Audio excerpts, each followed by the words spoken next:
Alice said something in one of our episodes about how one of the things that unites us is we all suffer. Suffering is sort of like a universal thing.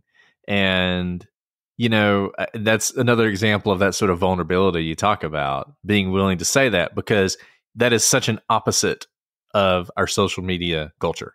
Our social media culture is project happiness and perfection at all times. Like curate your Facebook pages, use the right filters on Instagram, like whatever it is. And I think we need community in our country and probably just in our entire world more now than ever, because so many of the traditional communities people relied on have broken down. We just don't have them. And people are so isolated and alone. And why is depression surging? Why is suicide surging? People feel so isolated and alone. And if we doing this podcast, look, it's crazy. Okay. It's insane. We never imagined. I mean, I thought maybe one day, maybe we'll do this, will be really successful and a lot of people will listen. Wouldn't that be amazing? Wouldn't that be great? Never imagined the community aspect of it. And for me, as long as that exists, like, I don't care. Like, if the numbers level off and, we stop growing and we're no longer in the top whatever and we get surpassed by somebody else, as long as we have that community that is engaged and involved the way it is now, I will do this as long as they'll have us. That's Brett Talley, an attorney and the co-host of the Prosecutors and the Legal Briefs podcast.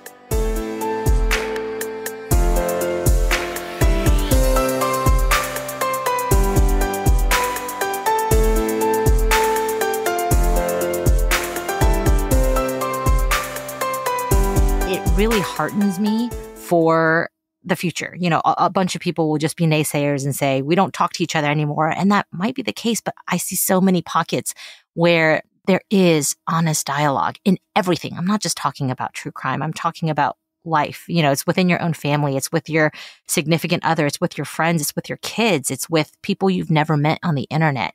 We are all human. We are all, in this life together. And we get this one life, and it matters. And every moment matters. And we can choose to kind of take away from it or add to it. And I hope that, the time that people choose to listen to our podcast is adding to it, and that we're talking about something so much more than just true crime. It goes far beyond that.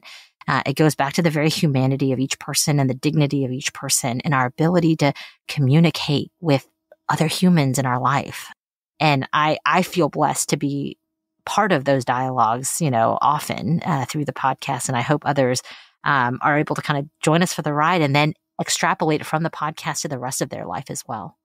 That's Alice LaCour, also an attorney and Brett's co-host on the Prosecutors and the Legal Briefs.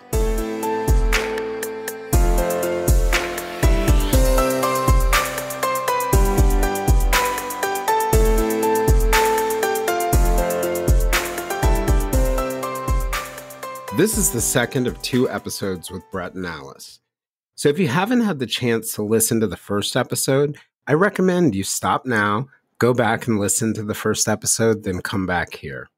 Brett and Alice started the highly rated Prosecutors podcast back in May of 2020, only a few months after the beginning of the COVID-19 pandemic. Brett grew up near Birmingham, Alabama, made his way to the University of Alabama, where he studied philosophy and history before going to and graduating from Harvard Law School. Brett began his career in private practice and also working as a clerk for federal judges. He also worked as a writer for political campaign before returning to government and working as a speechwriter for Ohio Senator Bob Portman. Brett has also held various legal positions within the state of Alabama and the Department of Justice. Brett is a natural storyteller and the author of his own nonfiction book on the paranormal history of Tuscaloosa, several novels, and he's contributed to several collections. One of his novels, That Which Should Not Be, was a finalist for the Bram Stoker Award, the annual award for the top horror novels. Alice grew up in Austin, Texas, the daughter of immigrants, attended Washington and Lee University in Lexington, Virginia, where she studied economics before attending Yale Law School. Alice began her career as a federal law clerk in a district court and then in appellate court before holding various positions as a trial attorney and advisor to senior Justice Department officials and the criminal chief in the U.S. Attorney's Office. Alice is now a partner at a major law firm. Alice and Brett have both been involved in civil, criminal, and appellate litigation and bringing a unique perspective to true crime, both in terms of seeing cases through the eyes of lawyers and prosecutors. After years of talking about doing a podcast, The Prosecutors was born of Alice stopping sleeping after having a baby and finally having the time to start recording. They started The Prosecutors on their own, and it's grown into one of the top true crime podcasts in a short amount of time. In May of 2022, they started a second podcast, Legal Briefs, which explores the law and some more current cases. Today, we're going to talk about their backgrounds and their histories, what made them who they are, the community that's been built around their podcast, some of the value that comes from open debate, and some of the challenges in true crime podcasting, as well as what matters most to them.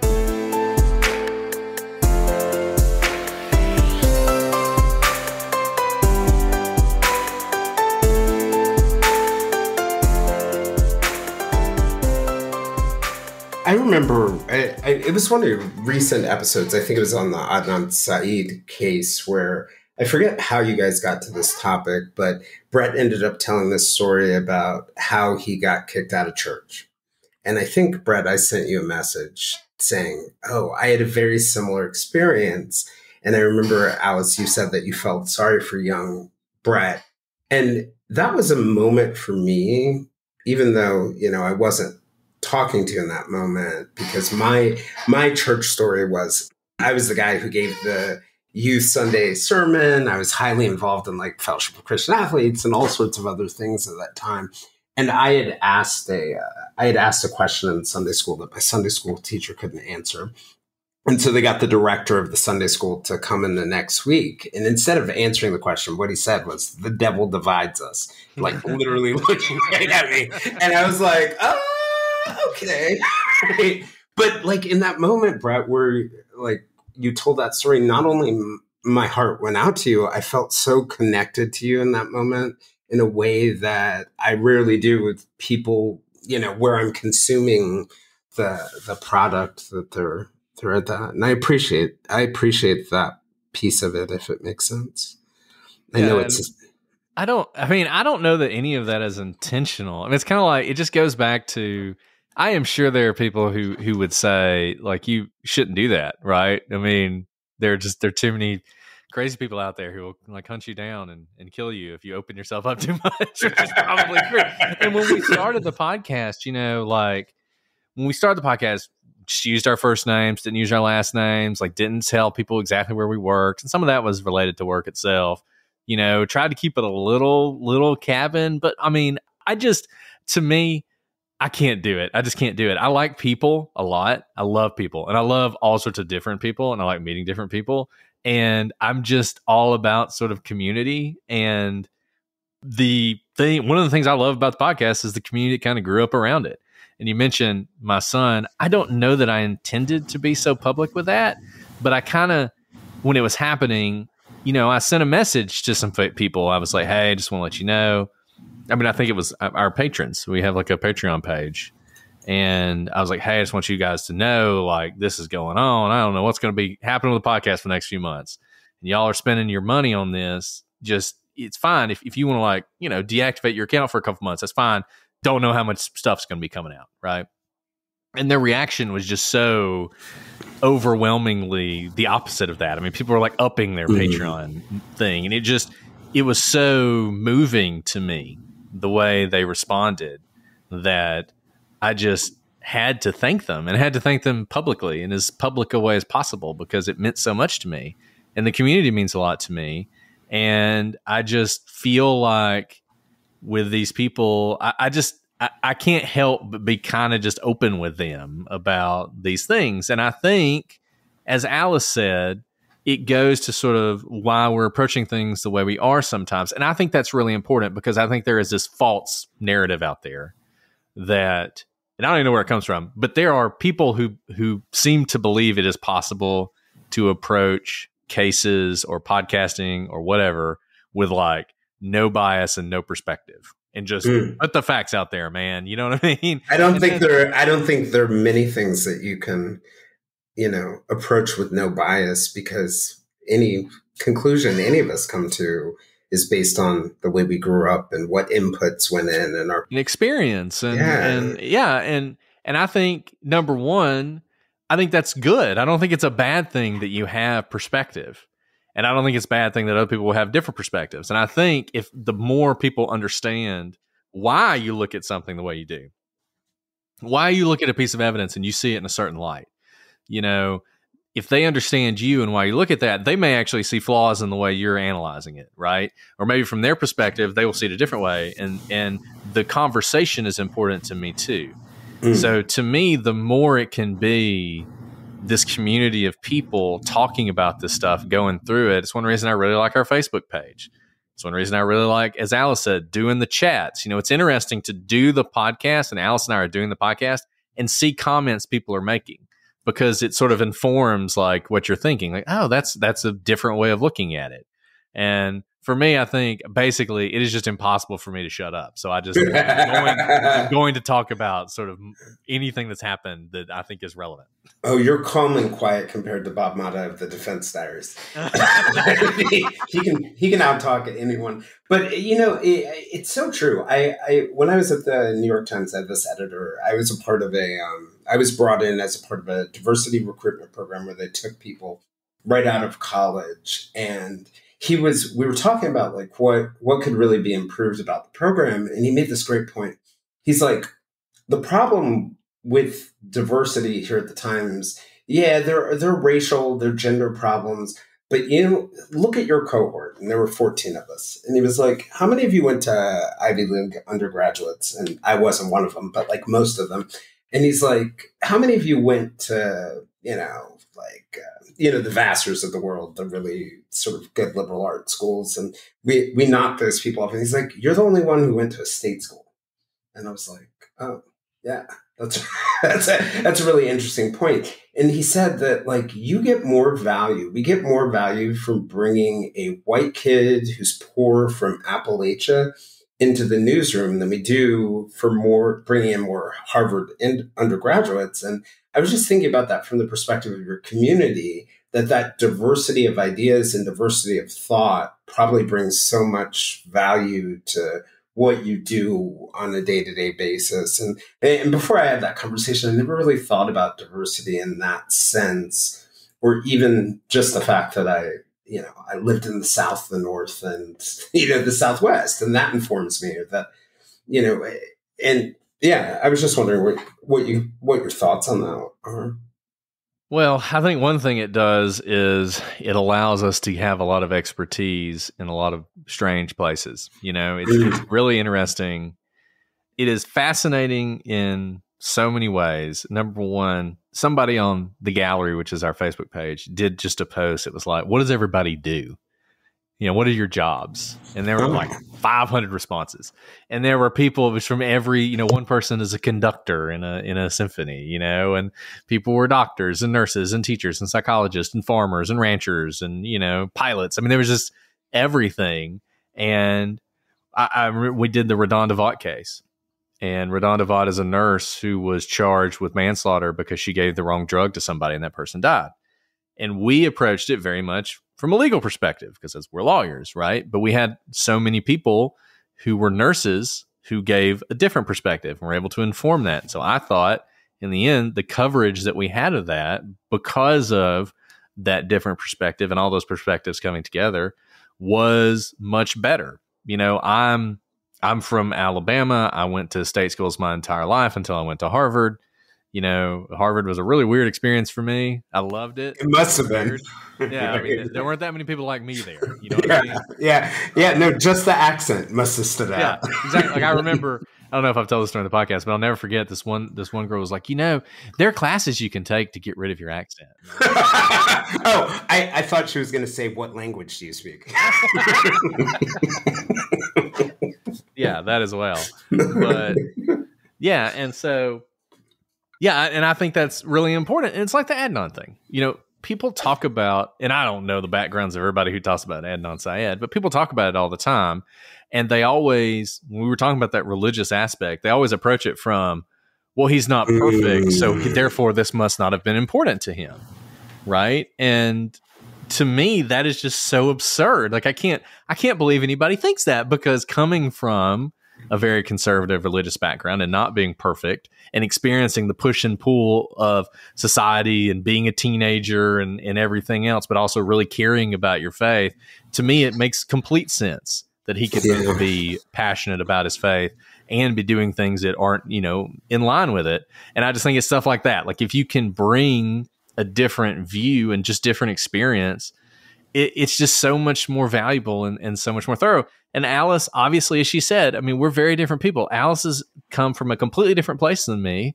And I think that makes it much more interesting when the two of us are talking about these sort of strange subjects. Alice, what is your background? Yeah, I mean, if you've listened to the podcast, you know that my parents immigrated here from Taiwan. And so I'm Chinese, and I grew up in Texas, of all places, and have parents who truly don't understand like what I do even today as like an attorney. They, not joking, they really don't understand podcasts. They don't listen to podcasts. And so I kind of very much grew up in a, dual life growing up. We had, our Chinese community where all we did was speak Mandarin Chinese. And, my parents only understood kind of the Chinese way of life. And there was nothing about my mainstream public high school that they understood. What was prom? Are you kidding me? Why would we buy, a dress? That dress is much too short. Like, you are not allowed to look at a boy until you're 35 years old. That sort of thing. I was just like very, very true. And going to Yale, when I was in law school, was in a very different way, but also the exact same way as Brett. I mean, it was utterly fish out of water. And my entire life, I really have had like imposter syndrome. Like, I don't belong here, quite literally, right? Like, I look different. In Georgia, where I grew up, my brothers and I were the only Chinese people in our entire elementary school. And, people didn't know what to do with me because they'd never seen Asian black hair before. And like a daily basis, people would pull my hair out so they could have a piece of it, because they weren't trying to be mean necessarily. They just had never seen black hair that looked like mine. They'd seen black hair and they'd seen straight hair, but they'd never seen hair that looked like mine. And like, I was like an experiment to them. And growing up like that, can really instill a lot of imposter syndrome, which is partly why I like to be vulnerable about the things that I've had to go through, because, I sort of felt like you were on the outside every day of my life, and probably still to this day. And so many people can easily look at my life and be like, there's no way you've ever felt like an outsider. And I'm like, actually, to the contrary, I feel like an outsider every single day.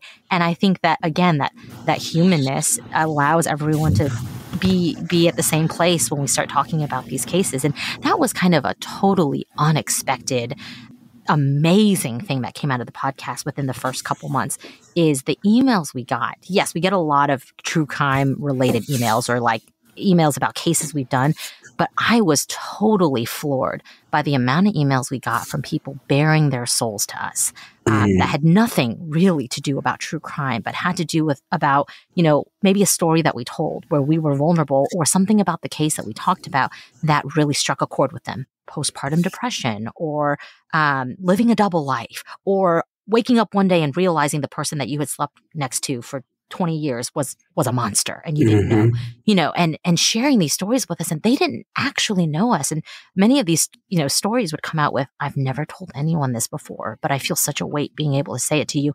And it was such an incredible honor to be on the receiving end of that I think from then on, if I had any reservation about being vulnerable on the podcast, it kind of went away, because I'm not doing it for the naysayers. I'm doing it for those people who are just as vulnerable back to us. Maybe not in a public way, but the way they are able to kind of open their souls to us is just something that I don't take lightly, and I think has been a real privilege to be, connecting with so many people around the world who trust us with their stories.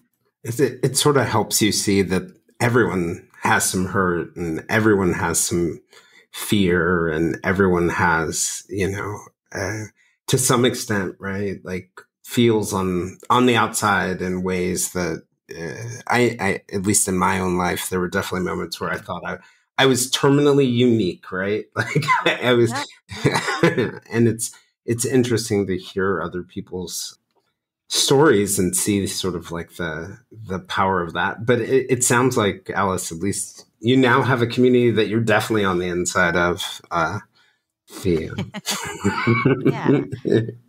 And I want to, Alice said something in one of our episodes about how one of the things that unites us is we all suffer. Suffering is sort of a universal thing. And, that's another example of that sort of vulnerability you talk about, being willing to say that, because that is such an opposite of our social media culture. Our social media culture is project happiness and perfection at all times. Like curate your Facebook pages, use the right filters on Instagram, like whatever it is. And you talk about I think we need community in our country and probably just in our entire world more now than ever, because so many of the traditional communities people relied on have broken down. They're falling apart. We just don't have them. And people are so isolated and alone. And why is depression surging? Why is suicide surging? People feel so isolated and alone. And if we doing this podcast, look, it's crazy. Okay. It's insane. We never imagined. I mean, I thought maybe one day, maybe we'll do this. Will be really successful and a lot of people will listen. Wouldn't that be amazing? Wouldn't that be great? Never imagined the community aspect of it. And for me, as long as that exists, like, I don't care. Like, if the numbers level off and, we stop growing and we're no longer in the top whatever and we get surpassed by somebody else, as long as we have that community that is engaged and involved the way it is now, I will do this as long as they'll have us. It'll be worth it. It'll be worth it, if that makes sense.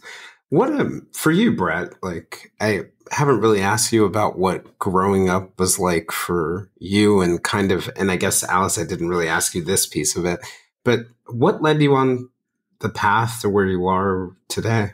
So that's a deep question. So I grew up in like Appalachia, Alabama, coal area. The where I lived was basically coal mines and textiles.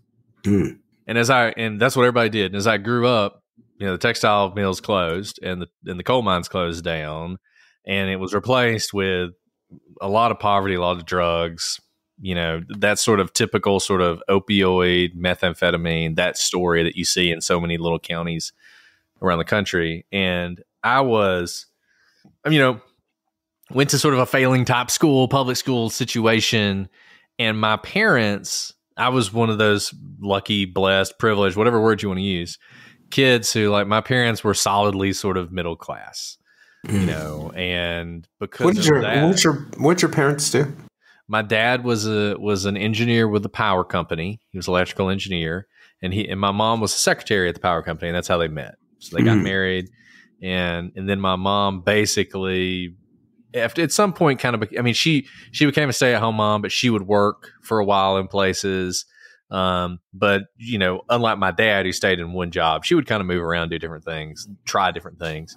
But that's what they did. And so they were always very sort of engaged in education as outside of school, because the school, like, I remember getting to high school and didn't really understand how to add and subtract positive and negative numbers. Like, I remember that being like a big challenge in high school, and just didn't realize that for most of the kids, because I went to a city school for high school, which was a big deal. In the South, if you go to the city school, it's a big deal. Like, I was going to the county schools, and I moved up to the city school where all the rich kids were, and was just so far behind. I was just so far behind, and I couldn't really comprehend how far I was behind. And I look back on this as just, man, most of the people I went to school with were so handicapped by that, right? Like, they just didn't have an opportunity. And I think about this a lot. I'm kind of rambling now, but I think about this a lot when you think about education writ large, and just how early in life their destiny becomes almost kind of locked in stone, sad. Right? Yeah. And it is sad, and I don't really know what to do about it, but nevertheless, that's sort of how it went. And it was one of those things where, when you're a kid in a place like that, and you want to sort of get out of it, I don't know why this is. I assume this is most people's experience in sort of places like that. If you're going to get out, there are only two jobs anybody thinks of, and it's doctor and lawyer. Like, doctor and lawyer, doctor or a lawyer. You know, it's like you're either going to work in the coal mines or you're going to be a doctor or a lawyer, and there's no in between, right? So true, right? Yeah. So in my mind, that was, or in Alice's family, it might just be doctor. Yeah, right, exactly. Actually, true. Alice was a failure. That's very true. Yeah, and so basically, my whole life, I was just like, I'm going to be a lawyer, and so that's it. So I just sort of like sleptwalked right into it, you know, and I'm glad I did, I guess. But it's just funny to think about how that happens. It was either I didn't really like science, so I was going to be a doctor, or I was going to be a lawyer. So it's going to be a doctor, lawyer, or coal miner. Right. Yeah, I mean, that was pretty much. I remember one time we had like a career day at my elementary school, and it was like the guy who owned the local convenience store came, and like one of the textile mills came, and the coal company came, and they were asking the kids, and that was it. And they were asking the kids, like, you know, what do you want to do when you grow up? You know, do you want to work at Mike's store? You know, some people raise their hand. It was like, well, what about at the Eagle Shirt Factory? And some other people raise their hand. And what about the coal company? And most people raise their hand and want to work in the coal company. And it's just sort of, that was the horizon. You know, that was just that was your horizon. That was what you were going to do. And I don't know. I just sort of lucked into where I am, basically. How about you, Alice? What set you on this path? Yeah, never in a million years thought I would be a lawyer. Partly because I didn't know any lawyers, you know, growing up, and not a joke. You know, the community we were in. My mom stayed at home, and my mom and dad really hardly spoke English, like in their outside lives. They never felt confident speaking English, and so from the very beginning, really, when I was a small child, I didn't speak English until, you know, the first grade. And I always had to be kind of the translator for my parents, even starting at age 6 or 7, when we went to the grocery store, when we went to the bank, when we went to, you know, do anything. So you sort of had to grow up fast in a way that the rest of us didn't, right? To deal with absolutely. And not just in the language, but to explain like this American society to them, like what government systems were, and you know, I had to kind of and now as an adult think back, like I can't imagine moving away from everything I know at the age of like 30 and starting over. And they did that. Why did they do it? They did it for us. Okay. Yeah, they absolutely did it for, you know, me and my siblings, for us to live the American dream. You know, they truly believed in the American dream, and they just wanted a better future than they had for us. And I can't believe it, but like we are the American dream, right? And we had a very limited path if they stayed where they were. My dad grew up dirt poor, quite literally dirt poor. They only had dirt as their floors, and he would tell me about how he would be so hungry that he would, you know, basically take a potato, and they didn't have enough money to buy coal to build a fire. And so he would bury it deep into the ground and like throw a hot rock in there with it and wait for it for like days, right? I mean, this is real life. And he would share that potato with his sister and his brother, and they would split it and not want to tell their parents that they were hungry, because of course they knew, you know, their parents were hungry too. And my mom would tell similar stories. You know, they really had nothing. My grandparents lived in pre-communism China, and so they were refugees who went to Taiwan.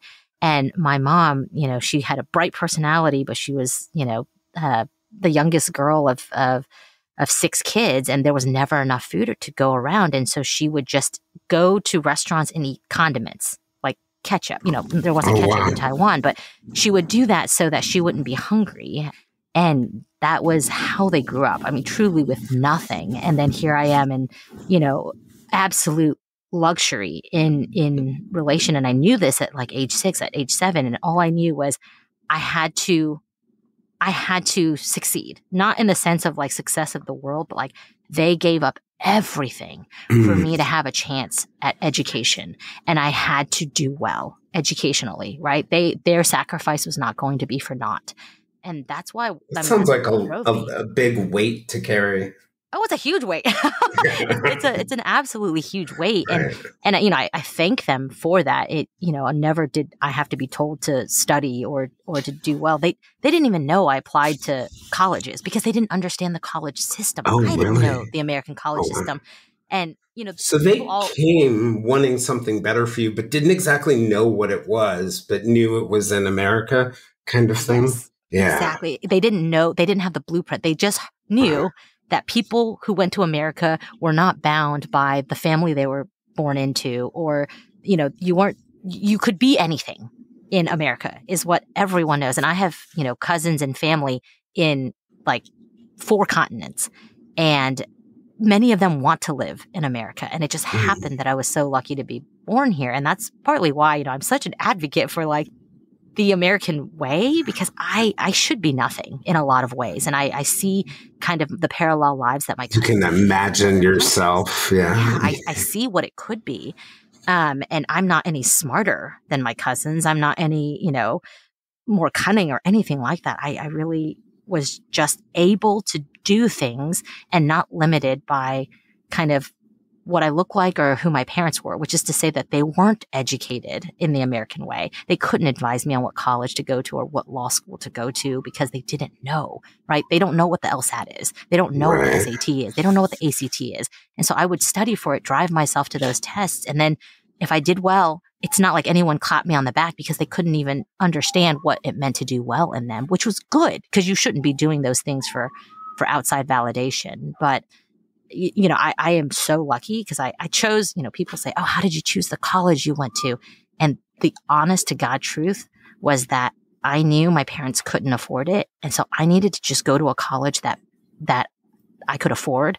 And they gave me a full ride. And that was the only metric I had. It was not because it was the best school. It was not because it was a small liberal arts college and I didn't want to go to a big state school. It had nothing to do with it. It had to do with the fact that if I went there, they would have enough money to basically allow my brother to maybe choose a school that he wanted to go to because he was younger than me.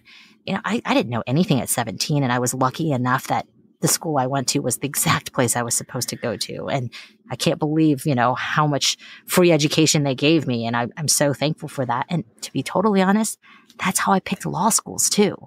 I didn't actually know about rankings back then. I know that's so you went to Yale by mistake? Yeah, kind of, right? I mean, it was out of a lot of ignorance. I actually didn't know these things. Of course, I'd heard of the name Yale. I'd heard of the name Harvard. But like, I didn't actually know. No one told me it was supposed to be hard to get in, right? And that's the truth. And so I didn't know it was supposed to be hard. And I think that was a gift in a lot of ways. But so it's almost like your parents, like running a relay race. They did the first leg, then passed the baton to you to run, and you're kind of probably doing that for your kids. And it's just interesting to me to think that decision they made means you don't have to cook that potato in the dirt. Yeah. Absolutely. And again, I mean, part of sharing these stories is that I think a lot of people have stories that they can also, even if it's not about cooking a potato in the dirt, it's something that was overcome that seemed insurmountable, but they're able to do it, right? And it's possible. And that's actually an interesting thing about the space that you're in that I think people don't really think about. I don't know whether you guys share this opinion on it, but I find there's more hope than you would expect in true crime and in the criminal justice system, like that story Brett was telling before.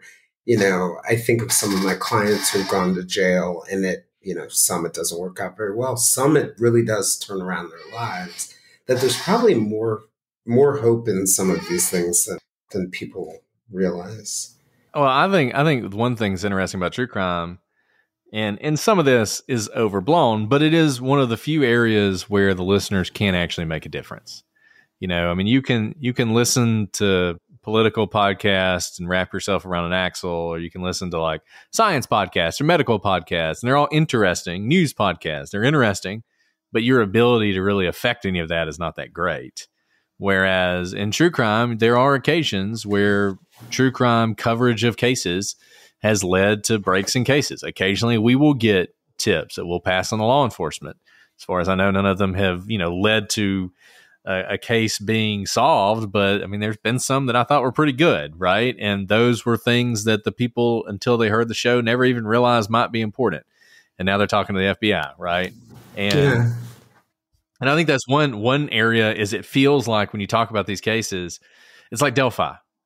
Delphi was this horribly tragic, awful case, and just people just wanted that case to be solved so badly, and it looks like maybe it was. Yep. Right. And somebody's been arrested and they may or may not have confessed. And that sort of catharsis that you have, or something that you have been following and been involved in for so long, all of a sudden there's actually closure. There's actually a hope for a just outcome. I mean, that is a hopeful part of it. Powerful piece of it. Yeah. I had heard recently, and this might be apocryphal, but it was something like more than 30 missing or not. Yeah, unidentified missing people have been identified through the website Web Sleuths. And then I think of, the Kristen Smart case, who was a student out in California who was killed. The podcaster, Chris Lambert, did a podcast that investigated her death, and that led to the conviction of, I think, Paul Flores. I take your point. There is really an opportunity for not just, the podcasters and the listeners to help. And I can't even remember where I heard this, but I heard a story recently about somebody who had a important piece of information as a witness that didn't even realize that there was a crime until they heard about it at a podcast, and they were able to contribute. So, yeah, I agree with you on the catharsis piece of it. I agree with you, just as somebody. When I was younger, let's see, I probably would have been like 4. One day came home, was driving with my parents, came home, and my mom was at the neighbor's house. And then we all went over to the neighbor's house. And what I had found out was that the husband of my neighbor had been killed, and he worked in Washington, D.C., and somehow he ended up in a car with some other people. They still haven't figured out the case, but he was shot in his car and left on the side of the road. And that case never being solved, that there's just something that's empty or missing that I think people have a hard time. I was young and didn't know them well, but I think of the family have a hard time understanding how important that is for people to have some kind of not just resolution to it, but some understanding of how we are where we are, right? Or why we haven't convicted or charged X, Y, or Z. Just having some understanding of what's happening, I think, can be cathartic for people. Does that make sense? I think it makes perfect sense. I think it's one of the reasons that missing person cases are so difficult for family, because you never want to say that it would be better to know that somebody is dead, right? I mean, that seems crazy to even say, but when you have someone who's missing, they've been missing for a long time and missing under bad circumstances, you never are able to come to terms with that in any way. You're not able to really grieve for them. There's no grave you can go to. There's no memorial service. And there's always that nagging hope that maybe this will turn out to be like, the case in Cleveland where the women, those ladies were kept for in the basement decades. Exactly. Yeah, right. And then all of a sudden they're back, right? I mean, you're always hoping that. But just the constant not knowing, I think that's one of the reasons those cases are so terrible. And I think you're 100% right. I think that just, even if you never get justice, just knowing what happened and being able to sort of, start to deal with that, I think is important. So, Brett, can we talk horror novels? Because how do we go from I'm going to be a coal miner or a lawyer to a writer? I am the true Renaissance man. Right. I know everybody knows this, but he truly is. I completely agree with you. So I mentioned it in the intro, but you were a finalist for the Bram Stoker Award, which is, if you don't know, it's one of the, it is the highest rated or highest award for horror writing. How How do we get there? Philosopher, lawyer, writer. Yeah. Twice nominated, actually. Just want to put Oh, congratulations. Humble. It's an honor to be nominated. Can't say I won, but that's okay. I'm a storyteller. I like telling stories. I think that's at the end of the day. That's just what it is, right? It's a very Southern thing. Yeah. It's one reason I think the podcast works is I like to tell stories. Alice puts up with me telling stories. Alice is a great storyteller too. It's funny how we compliment each other on the show, but I don't know if Alice has ever written any horror novels. Nope, not a single one. Maybe next. I love mystery and I love like the paranormal. This all kind of comes together, really. You did the nonfiction book, right? On Tuscaloosa Paranormal. Yeah. I haven't read it yet, but it's on my list, actually. Yeah, and history. I just love how all that stuff comes together, and horror, in particular, the kind of stuff I was writing was very sort of like that. And I just like doing it and did it for a while. The horror community is small but passionate, and it was always fun sort of to be a part of that. Really was kind of writing right up until we started the podcast, and now the podcast has sort of devoured all my extra time. But I do hope to one day go back and finish some of the stuff I was working on. We'll just have to see, I guess.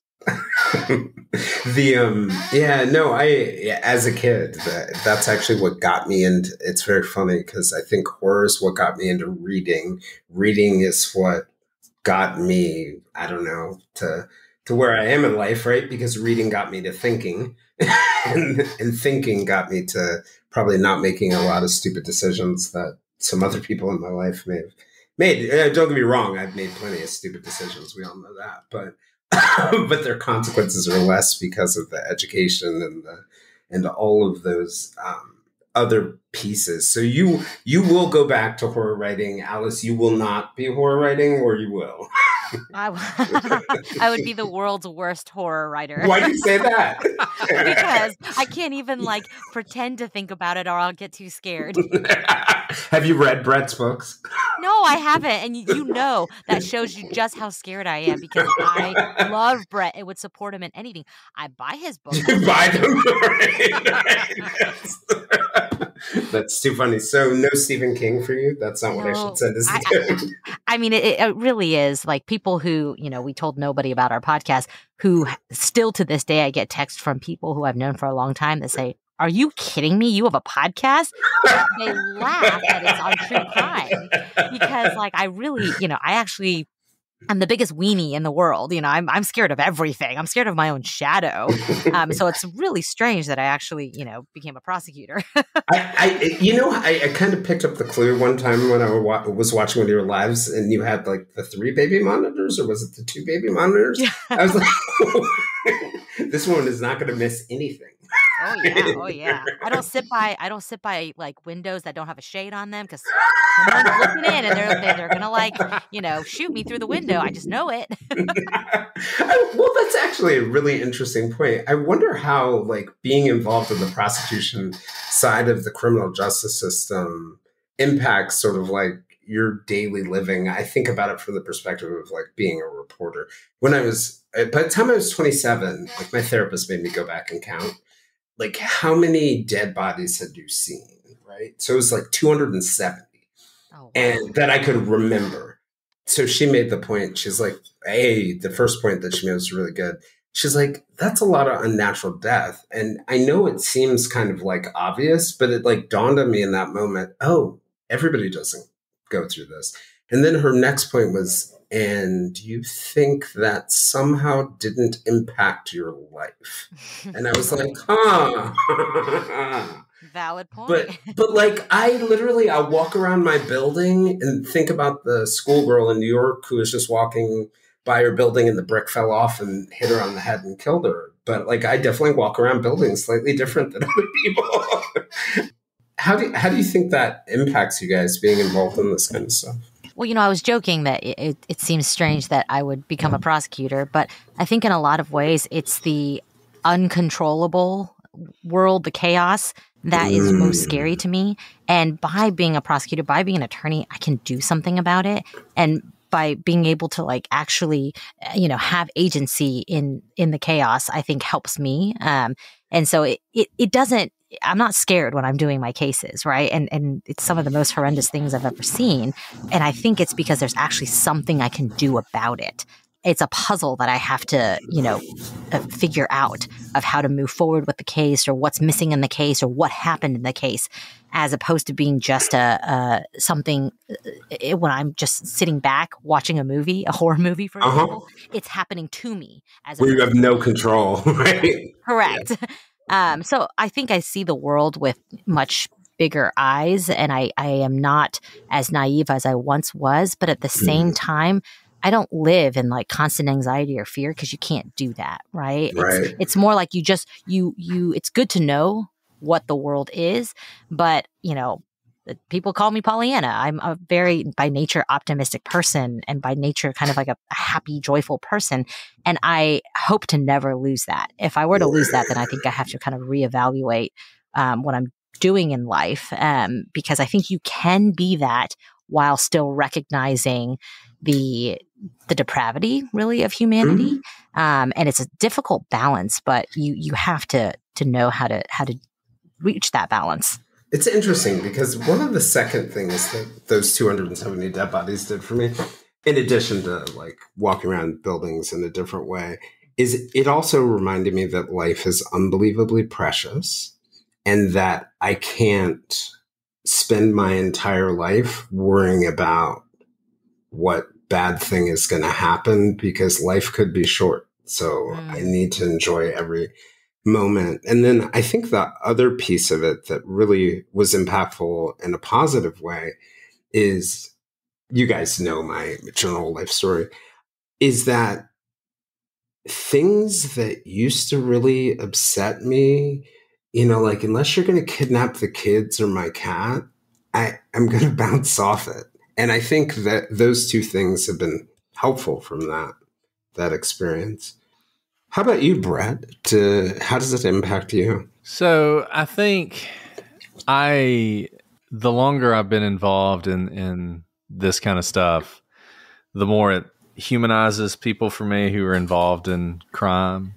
And I remember one of the sort of eye-opening experiences for me, I had started off as a civil litigator. I was at a big firm for a year, hated it, and then went and clerked for a couple judges for like 3 years or so, did a stint in politics, and then came back and started doing criminal law.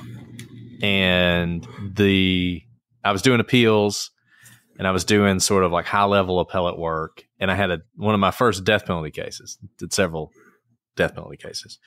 And one of them, and they're all terrible. I mean, they're just death penalty cases. People cannot comprehend how awful the facts are in death penalty cases.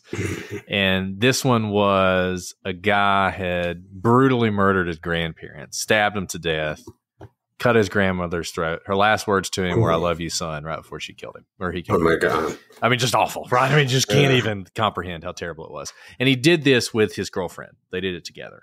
And they did it because they wanted money for drugs, basically. Wow. And their addiction to methamphetamine had begun. She had miscarried. So she'd been pregnant. She miscarried, and it apparently devastated both of them. And they just like buried themselves in drugs, right? Awesome. Yeah. And then at some point, that became they were going to commit this murder. And I remember I was flipping through the case file, and like out falls a Polaroid picture, and I picked it up, and it was a picture of her when she was pregnant. And just like the look on her face, I mean, what you expect to see from a pregnant woman, beaming, and just thinking like how it went from that to she's now in prison for the rest of her life without parole. And he's on death row, and this is basically his last appeal. And if I win this appeal, he's probably going to be executed at some point. And just like, if you had just told me the facts before I even started this, if you just told me the facts, guy brutally murders his grandparents, I would be like, oh, that's okay. Well, that's exactly what death penalty is for. Line him up. Exactly. Move him up in the line. We need to do this.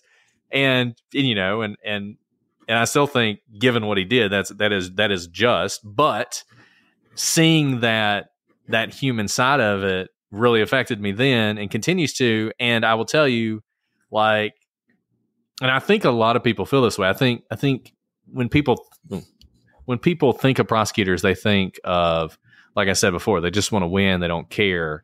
But I think there's a lot of I think prosecutors empathize more with the defendants than you would expect. You know, I had a trial last week and we won. And when the verdict was coming down, you know, I was happy that we won, but I immediately was thinking about what was next for these people, you know, who, you know, and how it goes is when you get convicted, they come in and they put the cuffs on you, you know, like you walked in a free person and now you're going off immediately. And that is something I always want to hold on to, because I think it's so important to always remember the humanity of everyone you deal with in life. And like we were saying earlier, are there some monsters? Sure. Like the LaCour guy, serial killer, monster, right? But he is such a like figure of attention because of how unusual he is. Most people, whatever they're doing, whatever your disagreements are with them, however you're different from them, you know, they're human too. They're struggling too. They've gone through a lot of things too. Even if the things that they ended up doing were really bad, you should always remember that. I guess that's what I think of. Yeah, it's more likely to be like that story of the couple on meth than it is to be the Long Island serial killer or the guy in Idaho. Right. Assuming he did it. Yeah, right. And is that for you guys, Alice, Brett, is it important to you? Because one of the things I've noticed in your podcast is you have compassion for the perpetrators or the suspected perpetrators, which was another surprise to me. It was like, here are these prosecutors talking very like, you know, because you analyze sort of the logical likelihood of something happen, which requires you to go into their behaviors and who they are and, you know, what they may have been thinking. And I was like, wow, these people are compassionate toward everyone in these stories. Well, you know, so in a really impactful class for me in law school was a class on death penalty. And it was from the perspective, actually, that, you know, the death penalty, how difficult the question of death penalty is. And on the very first day of class, this is like a famous class at Yale, and it's taught at Harvard too, in the sense that people clamor to take this class because it is such a good class. And on the very first day, the professor says, you know, you are not defined by your worst day or the worst thing you've ever done. And that's true for everybody. We, in prosecution, see people probably at their worst, right? They have done something, or they're alleged to have done something that lands them in our life of investigation or prosecution. But that act does not define them, just like no act in your life or my life defines who I am as a human being. And, you know, it can go into your character and whatnot, but people are so much more complex than that. And also, we all are capable of doing things that we think are impossible, right? People always say, oh, I would never do that. And simply the circumstances aren't right. And we see that a lot with our defendants. And we've just seen it too many times to be able to put people just in buckets of you're a monster or you're not. That's just not true. People are nuanced and they're complex, and circumstances are complex. And you can't honestly do this job and not be able to see that. It would be disingenuous. So the compassion is real because we see it every day. And, you know, I've never high-fived anyone, for example, after a conviction, whether it was trial or they pled guilty, because it's a very complex emotion, even as the prosecutor. It can be sad too, right? It's incredibly sad because many, if not most of the defendants that I see, like, they are smart. They are so smart. That's how they did the conspiracy that they're being, convicted of. And I'm like, wow, you have this incredible mind, and you actually, I could see a totally different life for you. And the kids that you have could have a dad or a mom in their life. And you can invent apple, with the brain that you have. And your life circumstances have you taking a very different path. And that makes me very sad because it's not just the one person who is convicted and goes off to prison. I mean, oftentimes they have a lot of people who love them and even depend on them. And their life is probably altered forever. Yeah. That reminds me, I don't know if you guys know the story of Willie Bosket, who is this New York kid who, in sort of like a 3 strikes you're out situation, he ended up in like life in prison for, it was like a robbery plus something that involved like assault. And he ultimately ended up murdering, I think, a couple people in prison. But the interesting thing for me is he could have been anything. He could have been an innovator. He could have been a lawyer. His father, who also had become a criminal, could have also been a professor or whatever it is. And it's hard sometimes, I think, to see that potential that people have, like thinking even about, the Alec Murdaugh case. He had the potential to do so much good in what he was doing as an attorney, and all that smarts that allowed him to get away with something for so long. If it had been pointed in a different direction, not to say I have a tremendous amount of compassion for him, but I do have some. Anything that's going to drive you to do something like that, people that you love. But so many of these people have so much potential. I was going to ask you guys before we wrapped up, like, are there cases or things in your work, whether it's the podcasting or law, like that, what are the things that have been most meaningful for the two of you, whether it's a case or something else? Most meaningful across our lives, like anything. Yeah, can be definitely not work. Well, talk to me. Family, having children, like what has been the most impactful thing for you guys? Well, I'm totally stereotyped when it comes to having kids. Like all the stereotypes about how your whole life changes, your perspective changes, all of that is, I mean, it is a demarcation in my life between before I had kids and after I had kids. And I don't even really know what I did before I had kids. I'm a complete, I am 100% a dad stereotype. I love my kids more than anything. Like, to me, Jayson, you and I feel like we have some things in common. We both had some things that kind of went wrong at times. And for me, like, I wouldn't change anything about my life because everything that happened led to having my kids when I had my kids, right? Yeah. And like, just wouldn't change anything because it's the most important thing. So for me, I mean, that is without question the most impactful thing that's happened. But I will say this, other than that, and that is like outweighs so many things. This podcast that we're doing together, I never thought it would be as impactful as it has been, or as like life changing as it has been. But I mean, it is. I mean, it is one of the most important things in my life. I absolutely love it. I love doing it with Alice. It's such a blessing.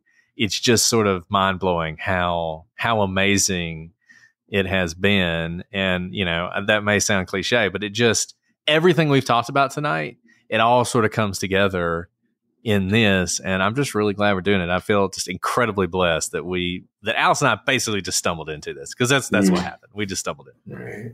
It sort of brings together all those things that you value that are really important to you. Exactly. And all the things that you're interested in. How about you, Alice? Yeah, I can't not say my kids now that Brett said it was his kids. So. I mean, you could. Definitely my kids. No, obviously it's everyone who hears about, long careers and how hard we've worked to, go to the schools that we went to and have the careers we have. I think Brett was completely right. It's not work, right? And if it is work for you, it might be a good time to take a step back, because for me, it would be relationships. And it's relationships through work, through the podcast, through my family, that I feel so just so abundantly blessed. I can't believe the people that I am blessed to know and love in my life, and the most from the most unexpected places. And the podcast is one of those. Like, I don't, I'm not kidding when I say Brett is like my best friend. I would take a bullet for him. And getting to do the podcast with him is it's not like we're not like in sync. We like auditioned for a podcast and they just happened to pick us because we had great chemistry. Like, we really are great friends. Right.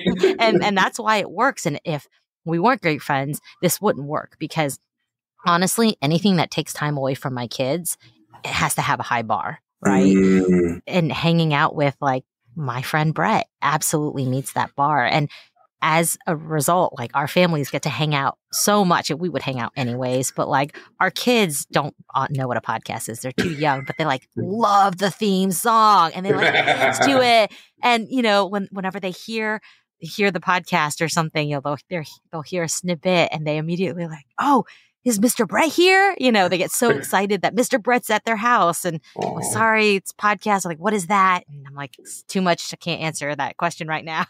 Is that why you guys did the April Fool's episode of just the intro song? I don't know what you're talking about. It was the best episode ever. Nobody was fooled. So I don't know what you're talking about, Jayson. I was about, I don't know, like 5 minutes in, I was like, these people. At first I was like, is something wrong? Everything was right, Jayson. Everything was right. I enjoyed it. I found it quite funny. But truly, it's just being blessed beyond belief, that we get to have careers that we find fulfilling. And also, like, our hobby, which is the podcast, has just been a portal into a world I never thought I would get a view into. Yeah, that makes a lot of sense. I wanted to just give you guys, before we wrap up, and this has been an awesome conversation. I mean, I feel like it's so important to give people an idea of sort of like the power that true crime community can have on, cases and lives, the power of sort of building a community, period. And then also, about the roles of prosecutors and how they sort of fit into our system. But I wanted to give you guys a chance to just sort of offer up any closing thoughts about what you, in any of these areas, what you think is really sort of important for people to kind of take away. Because I heard a lot of good themes, and not the least of which is the importance of having a community, like thinking about what you guys said, Alice, that for you, in many ways, you didn't have one when you came and you built one. And Brett, that's one of your things that's, one of your favorite things here. So if you guys have any closing thoughts, you can go for it in whichever order you want. Jayson, I think you hit the nail on the head.